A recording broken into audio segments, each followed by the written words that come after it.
Traffic সচেতনতা বাড়াতে 27শে জানুয়ারি থেকে 31শে জানুয়ারি চলছে পথ নিরাপত্তা সপ্তাহ। বাগডোগরা ট্রাফিক গার্ডের পক্ষ থেকে সাড়ম্বরে পালিত হয় দিনটি।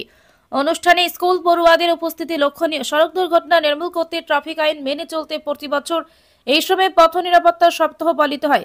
মূলত চালকদের মধ্যে সচেতনতা বাড়াতে এই কর্মসূচি বাগডোগরা বিহার মোড়ে ট্যাবলো সহ স্কুল ছাত্রদের সহযোগিতায় এক বর্ণাঢ্য শোভাযাত্রা আয়োজিত হয়। শোভাযাত্রাটি বিহার মোড় থেকে শুরু হয়ে পানিঘাটা মোড় হয়ে ফের বিহার মোড় ট্রাফিক পার্কে শেষ হয়।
গাড়ি চালাবেন না।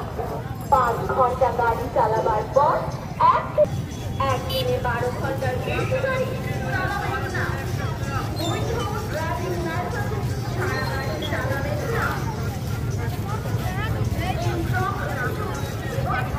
একটা ট্রাফিক সেফটি উইক চলছে, যদিও এটা একটা কন্টিনিউয়াস ইনিশিয়েটিভ। এটার যে মেন ইস্যুজ হচ্ছে সেটা হচ্ছে যে ট্রাফিক অ্যাওয়ারনেস, যে আমাদের যে হিউজ অ্যাক্সিডেন্টস হচ্ছে, ফ্যাটাল নন ফ্যাটাল যাই হোক, তো সেটাকে আমাদের যদি কম করতে হয় তার জন্য যেটা আছে যে লিগাল ইনিশিয়েটিভস যেগুলো আছে, প্রসিকিউশনস থেকে শুরু করে যা কিছু আছে সেটা কিন্তু একমাত্র সোল সলিউশন নয়।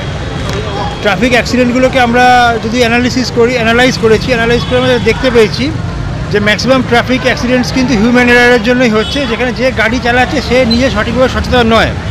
বাকি যা সিস্টেম, সিগন্যাল, ট্রাফিক পুলিশ, এগুলো তো চিরাচরিত ব্যবস্থা, এগুলো চলেই যাচ্ছে।